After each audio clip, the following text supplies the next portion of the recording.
నమస్తే, welcome to వేదిక TV. Congress పాలన అనేది అస్తవ్యస్తంగా ఉంది. అలాగే ప్రజా వ్యవస్థను పక్కన పెట్టేసి కేసులెంబటే తిరుగుతుంది తప్ప కాంగ్రెస్ అనేది ఇంతవరకు సరైన మెరుగు లేదు. వచ్చిన కాడి నుంచి కూడా ప్రజలను ఇబ్బందులు పెడుతుంది, కానీ ఏనాడు కూడా అభివృద్ధి గురించి దృష్టి పెట్టలేదని చెప్పేసి అయితే ప్రతిపక్షాలు అయితే ఆరోపిస్తున్నాయి. ప్రస్తుతం మనతో పాటు యూత్ కాంగ్రెస్ స్పోక్స్ పర్సన్ మన రాజ్ కుమార్ గారు ఉన్నారు. అన్న, ఇప్పుడు దాదాపు కాంగ్రెస్ ప్రభుత్వం వచ్చిన కాడి నుంచి కూడా కష్టాలు పెడుతుందే కానీ ప్రజలను ఇంతవరకు పట్టించుకున్నది లేదంటున్నారు కదా. అవునా? బీఆర్ఎస్ పార్టీ నాయకులు అట్లనే అంటారు. ముఖ్యమంత్రి గారు అధికారంలోకి వచ్చినప్పటి నుండి డైలీ 18 గంటలు వర్క్ చేస్తున్నారు. సెక్రటేరియట్ నుండి పని సాగిస్తున్నారు. 10 ఏళ్లలో దాదాపు 8.5 సంవత్సరాలు 9 సంవత్సరాలు సెక్రటేరియట్ రాకుండా కొత్త సెక్రటేరియట్ వచ్చిన తర్వాత ఒక 3-4 సార్లు తప్ప మొత్తం పరిపాలన అంతా కూడా ఫామ్ హౌస్ నుండి ప్రగతి భవన్ నుండి నడిపించిన వాళ్లకు ఈరోజు నిత్యం ప్రజల మధ్య ఉండి సెక్రటేరియట్ నుండి పాలన చేసే మాకు చాలా తేడా ఉంది. ఈరోజు అధికారంలోకి వచ్చినప్పటి నుండి ఏదైతే మేము 2023 డిసెంబర్ 7 తారీఖున ఎప్పుడు అధికారంలోకి వచ్చినామో అదే రోజు నుండి కూడా మేము అధికారంలోకి వచ్చిన 2వ రోజులనే ఒక ఉచిత బస్సును ప్రారంభించినాం. అదేవిధంగా ఆరోగ్యశ్రీ 5 లక్షల నుండి 10 లక్షలకు పెంచినాం. అదేవిధంగా 500కు ఉచిత గ్యాస్ పథకాన్ని మేము ప్రవేశపెట్టినాం. 200 యూనిట్ల కరెంటును ఉచితంగా ఇస్తున్నాం. రాష్ట్రంలో ఏదైతే 4th సిటీకి సంబంధించి కావచ్చు, మూసీ నది ప్రక్షాళన కావచ్చు, అదేవిధంగా యంగ్ ఇండియా స్కిల్ యూనివర్సిటీ కావచ్చు, స్పోర్ట్స్ యూనివర్సిటీ కావచ్చు, వివిధ నియోజకవర్గాలలో ఈ యొక్క ఇంటిగ్రేటెడ్ పాఠశాలల నిర్మాణం కావచ్చు, ఈ విధంగా ప్రతిరోజు ఏదో ఒక అభివృద్ధి కార్యక్రమాల గురించి చూసుకుంటూనే పోతున్నాం తప్ప ఏనాడు కూడా ముఖ్యమంత్రి గారు ఫామ్ హౌస్లో ఉండో లేకపోతే ప్రగతి భవన్లో ఉండి పాలన చేసే వ్యక్తులు మేము కాదు. వాళ్ళు ప్రతిపక్షాలు కాబట్టి వాళ్ళకు నిత్యం విమర్శించడమే పని అయింది. అధికార పక్ష పార్టీలో ఉండి పాలకపక్షంగా ఉండి మేము పని చేయడమే మా పనిగా పెట్టుకున్నాం, ప్రజాసేవ చేయడమే పనిగా పెట్టుకున్నాం. అంటే ఇప్పుడు బీఆర్ఎస్ చేసిన అభివృద్ధి తప్ప కాంగ్రెస్ అభివృద్ధి లేదు. గతంలో బీఆర్ఎస్ చేసిన వాటినే వీళ్ళందరూ అమలు చేసుకుంటూ వస్తున్నారు, కానీ కాంగ్రెస్ అనేది సరైన 6 గ్యారెంటీలు అది ఉచిత పథకాలు చెప్పి జనాల మభ్యపెట్టి మోసం చేసి ఓట్లు వేసుకున్నారు అంటున్నారు కదా. 6 గ్యారెంటీలు అనేది మా నినాదం. మేము ప్రజలకు ఇచ్చిన హామీలు వాటిని నెరవేర్చడానికి మేము ఇప్పటికే 5 గ్యారెంటీలను అమలు చేసినాం. మేము ఎక్కడ కూడా ప్రజల దగ్గర చేతులు ఎత్తేయలేదు. ప్రజలు ఇప్పుడు కేసీఆర్ అనేటోడు 2014 నుండి మేనిఫెస్టోలో ఏం చెప్పిండు, 2018లో ఏం చెప్పిండు, ఏ విధంగా వాటిని నెరవేర్చిండు అనేది మనం చూసినాం. ఆ యొక్క వాళ్ళు చేయలేదు కాబట్టే ఈరోజు ప్రజలు మాకు అవకాశం ఇచ్చారు. ఈరోజు ప్రభుత్వం వచ్చి ఎన్ని సంవత్సరాలు అవుతుంది? దాదాపు 1 సంవత్సరం అవుతుంది. ఈ 1 సంవత్సర కాలంలో మేము పని చేయడం మీద దృష్టి పెట్టినామా లేకపోతే ఫామ్ హౌస్ టు ప్రగతి భవన్ తిరగడం మీద దృష్టి పెట్టినామా అనేది ప్రజలే చూడాలి. దాదాపు తెలంగాణ రాష్ట్రంలో 10 సంవత్సరాల నుండి వాళ్ళు కేంద్రం నుండి రావాల్సిన నిధులు రాబట్టలేదు. కేంద్రం నుండి మనకు తెలంగాణ రాష్ట్రానికి విభజన చట్టాల హామీల విషయంలో వాటి అమలు విషయంలో చేయడం మీద దృష్టి పెట్టలేదు. తెలంగాణ రాష్ట్ర ప్రభుత్వాన్ని ఏదైతే ప్రజలకు నీళ్లు నిధులు నియామకాలకు సంబంధించి ప్రత్యేకంగా వాళ్ళు దృష్టి పెట్టలేదు కాబట్టి మాకు తెలంగాణ రాష్ట్ర ప్రజలు అవకాశం ఇచ్చారు. మేము ఇప్పుడు 6 గ్యారంటీలే కాకుండా సంక్షేమంతో పాటు అభివృద్ధిని కూడా దేశ దిశగా తెలంగాణ రాష్ట్ర ప్రభుత్వం కాంగ్రెస్ పార్టీ ముందుకు పోతుంది. అంటే ఇప్పుడు కాంగ్రెస్ నాయకులంతా అలాగే రేవంత్ రెడ్డి గారు కూడా రాష్ట్రం మీద దృష్టి సారించడం మానేసి ఈ కార్ రేస్ అని బీఆర్ఎస్ నాయకులను ఎలా అరెస్ట్ చేయాలి, లేదంటే సినిమా వాళ్ళని ఎలా అరెస్ట్ చేయాలి, ఏ విషయం మీద అరెస్ట్ చేయాలని చెప్పేసి అలాంటి పన్నాగాలు పండుతుంది. ఇది కక్షపూరితంగా చేస్తున్నారే కానీ రాజకీయం కాదని చెప్పేసి చాలామంది అంటున్నారు. తెలంగాణ రాష్ట్రంలో 10 ఏళ్ళు అరాచక పాలన సాగింది బ్రదర్. ఆ వాటి మీద విచారణ చేయడం మనకొద్దా? తెలంగాణ రాష్ట్రంలో జరిగిన అవినీతిని వెలికి తీయడం వద్దా? ప్రభుత్వం పని చేయడం పక్కన పెట్టి అదే పనిగా అది చేస్తే మేము కూడా స్వాగతించాం, మేము కూడా తప్పుపడతాం. ప్రభుత్వం పని చేస్తూనే ఏదైతే మేము రైతులకు ఇచ్చిన హామీలు 2 లక్షల రుణమాఫీ మీద దృష్టి పెట్టి, అదేవిధంగా రైతు భరోసా మీద దృష్టి పెట్టి, తెలంగాణ రాష్ట్రంలో ఇచ్చిన 6 గ్యారంటీల మీద దృష్టి పెట్టి, ఈ యొక్క 10 ఏళ్లలో బీఆర్ఎస్ పార్టీ నాయకులు చేసిన తప్పులను కూడా వెలికి తీయాల్సిన బాధ్యతగా తీసుకొని సంక్షేమం ప్లస్ అభివృద్ధి ఏ విధంగా చేస్తున్నామో వాళ్ళ పాలనలో జరిగిన ఈ యొక్క నియంతృత్వ ఈ అవినీతి పాలనలో ఏ లోపాలన్నిటిని కూడా బయటికి తీసి ప్రజలకు నిరూపించాల్సిన అవసరం మా మీద ఉంది కాబట్టి అదే పని చేస్తున్నాం. వాళ్ళ మీద కక్ష కట్టడానికి మాకు అదే పని కాదు. కేసీఆర్ అట్లా కక్ష కట్టి రాష్ట్రంలో ప్రతిపక్షాలు లేకుండా చేసిర్రు, మేము ఆ విధంగా చేయట్లేదు. అంటే ఇప్పుడు దాదాపు చూసుకున్నట్లయితే సంవత్సర కాలంలో కూడా అంటే 100 రోజులలో చేస్తామని కూడా సంవత్సర కాలం గడిపింది. అలాగే వికలాంగులకి వితంతువులు పెన్షన్స్ అనేవి పెంచుతా అని చెప్పి మాట తప్పుతుంది. వాళ్ళకి సంబంధించిన అమౌంట్ కూడా పక్కదోవ పట్టిస్తున్నారు. రాజకీయ నాయకులు బ్యాంకుల లెక్క వాళ్ళ పాకెట్లలో వేసుకొని తిరుగుతున్నారని చెప్పేసి అన్నారు. బీఆర్ఎస్ 10 ఏళ్లలో ఏదైతే రైతు రుణమాఫీ అని చెప్పేసి సంవత్సరాలు గడిపి ఆఖరికి రైతు రుణమాఫీ చేయకుండానే చేతులు ఎత్తేసారు వాళ్ళు. కేజీ టు పీజీ అని విద్య అని చేతులెత్తేసిర్రు వాళ్ళు, నిరుద్యోగ భృతి అని చేతులెత్తేసిర్రు, 1,00,000 ఉద్యోగాలని చేతులెత్తేసిర్రు, ఇంటికో ఉద్యోగం అని చేతులెత్తేసిర్రు, ఏదైతే జిల్లాకో ఈ యొక్క సూపర్ మల్టీ స్పెషాలిటీ హాస్పిటల్ అని చేతులెత్తేసిర్రు. ఈ విధంగా వాళ్ళు ఇట్లా లిస్టు తీసుకుంటూ పోతూ ఉంటే వాళ్ళు ఇచ్చి తప్పిన హామీలు మేము 100 చూపెడతాం.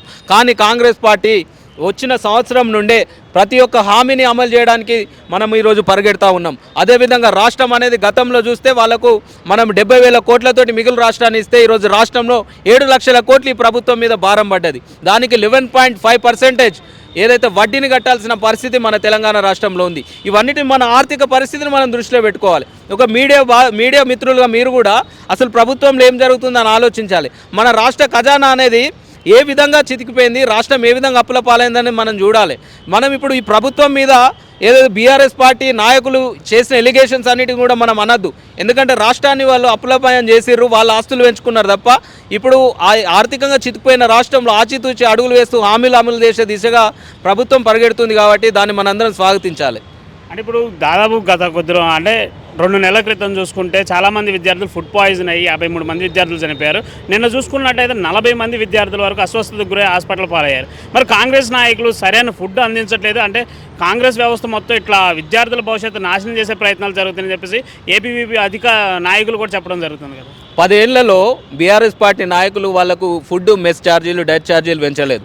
కానీ మా ప్రభుత్వం మొన్న వచ్చిన తర్వాతనే వాళ్ళకు ఒక సంవత్సరం లోపలనే వాళ్ళకు మెస్ డైట్ ఛార్జీలను పెంచి వాళ్ళకు ఒక నాణ్యమైన ఆహారాన్ని మేము అందిస్తున్నాం. అదేవిధంగా మరి ఈ 10 సంవత్సరాల్లో వాళ్ళకి ఎందుకు ఆ సోయి రాలేదు? బాసర IIITలో ఏం జరిగిందో మనం చూసినాం. కొమరంభీం ఆసిఫాబాద్ జిల్లాలో ఏం జరిగిందో చూసినాం. ఫుడ్ పాయిజన్ అనేది ప్రతి వర్షాకాలం వస్తే పాములు కాటేసి ఎలుకలు కొట్టి ఎంతోమంది విద్యార్థులు కూడా ఉమ్మడి ఆదిలాబాద్ జిల్లాలో, ఆసిఫాబాద్ జిల్లాలో చనిపోయిన పరిస్థితులు ఉండే. అంటే ఈ కాంగ్రెస్ పార్టీ మీద కొందరు మేము స్పష్టంగా ఏందనంటే కావాల్సుకొని ఈ గురుకులాలలో కొన్ని కుట్రలు చేస్తున్నారు అనేది మా యొక్క మంత్రి సీతక్క గారు కూడా ఆరోపణలు చేయడం జరిగింది. ఏదైతే ఆర్ఎస్ ప్రవీణ్ స్వారో అని చెప్పేసి ఆయన టీములతోటి కొందరిని అరాచక శక్తుల్ని ఆ యొక్క హాస్టళ్లలో పంపించి బీఆర్ఎస్ పార్టీ నాయకులకు సంబంధించిన అధికారులతోటే ఇటువంటి కుట్రలు చేస్తున్నారని మేము ఆరోపిస్తున్నాం. దాని మీద విచారణ జరగాల్సింది. ఖచ్చితంగా ప్రభుత్వం తరపున పిల్లలకు నాణ్యమైన ఆహారం అందించడంలో మేము మా యొక్క బాధ్యతగా ముందడుగు వేస్తున్నాం. అదేవిధంగా ఇటువంటి సంఘటనలు జరగకుండా పూర్తిగా తెలంగాణ రాష్ట్రంలో పేద బిడ్డలకు మంచి ఉచిత నాణ్యమైన విద్యను అందియాలని చెప్పేసి ఈరోజు స్కిల్ యూనివర్సిటీ కావచ్చు, ఏదైతే ఇంటిగ్రేటెడ్ స్కూల్స్ కావచ్చు, ఇవన్నీ ప్రభుత్వం తీసుకొస్తుంది. ఖచ్చితంగా అటువంటి అన్నిటిని కూడా భవిష్యత్తులో పునరావృతం కాకుండా చూసుకుంటాం. దాదాపు 1 సంవత్సర కాలం నుంచి కూడా హైడ్రా అని చెప్పేసి ప్రజల్లో భయాందోళన గురి చేస్తున్నారు. ఈ భయాందోళన వెనకాల ఇది ఒక రాజకీయం తప్ప అభివృద్ధి లేదు అని చెప్పేసి అంటున్నారు. భయాందోళన అంటే ఇప్పుడు వెళ్ళి హైడ్రా అనేది తీసుకొచ్చిన లక్ష్యం గొప్పది.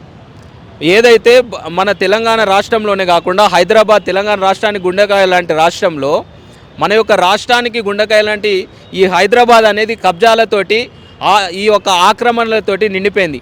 ఆ ఆక్రమణలన్నిటిని తొలగించి మన రాష్ట్రంలో ఈ హైదరాబాద్ పట్టణంలో చెరువులు, కుంటలు, అదేవిధంగా ప్రభుత్వ స్థలాలని మనం సంరక్షించుకునే ఈ యొక్క పనిలో భాగంగా హైడ్రా తీసుకొని వచ్చినాం.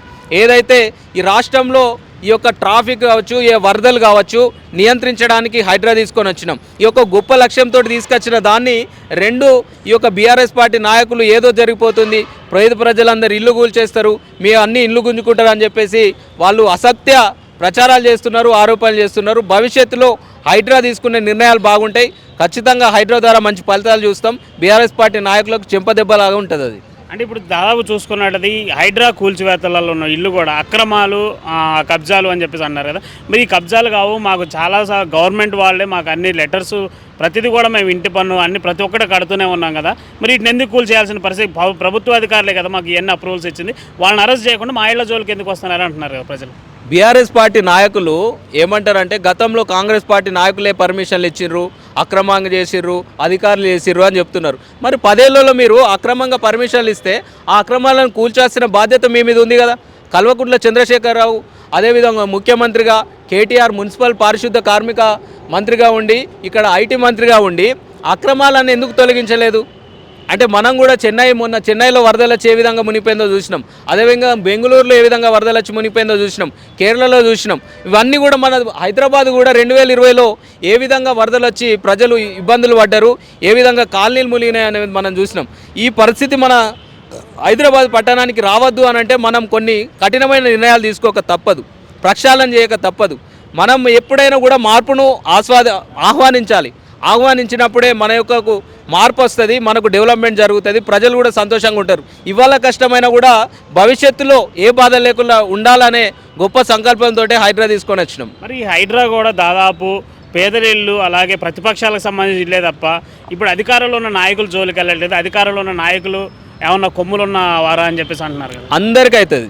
ముఖ్యమంత్రి గారు చెప్పారు, ఏదైతే ఇప్పుడు మొదలైన ఈ పని ఇప్పుడే ఆగిపోయేది కాదు, it is a continuous process. ఈ ప్రాసెస్లో ఏం జరుగుతుంది అనేది మనం వేచి చూడాలి. ఇవాళ స్టార్ట్ అయింది, ఇవాళనే ఒక రోజులో పూర్తయ్యేది కాదు.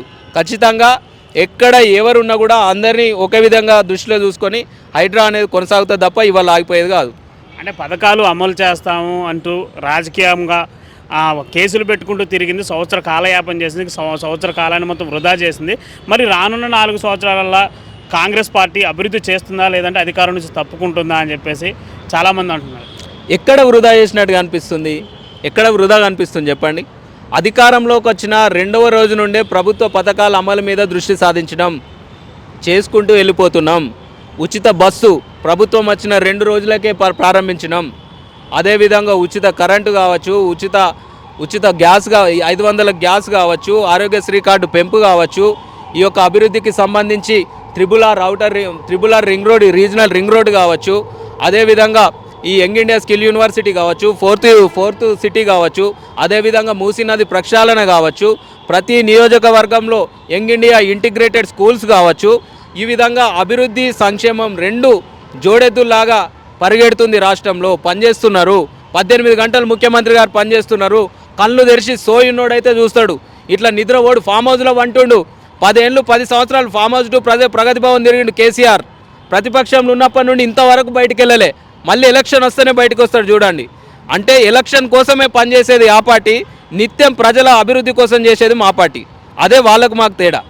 అంటే మీ కొత్త సంవత్సరంలో కాంగ్రెస్ పాలన అనేది ఎలా ఉండబోతుంది, ప్రజల ముందుకి ఎలా రాబోతుంది? ఇంకా సవాళ్ళు రోజు సవాళ్ళు ఎదురైతాయి. రోజు ఎందుకంటే 10 ఏళ్ళు రాష్ట్రాన్ని దోసుకొని ఆర్థికంగా లక్షల కోట్లు సంపాదించిన వాళ్ళు ఒకవైపు, 10 ఏళ్ళు ప్రతిపక్షం నుండి కొట్లాడి ఈరోజు వాళ్ళు సృష్టించిన సమస్యలను ఈరోజు వాటన్నిటి సరిదిద్దడానికి అధికారంలో ఉండి కూడా ప్రతిపక్షంలోగా యుద్ధం చేస్తున్న కాంగ్రెస్ పార్టీకి అనేక సవాళ్ళు ఉంటాయి. వాటన్నిటిని ఎదుర్కొంటాం. ముందు ఇంకా కూడా కొట్లాడతాం.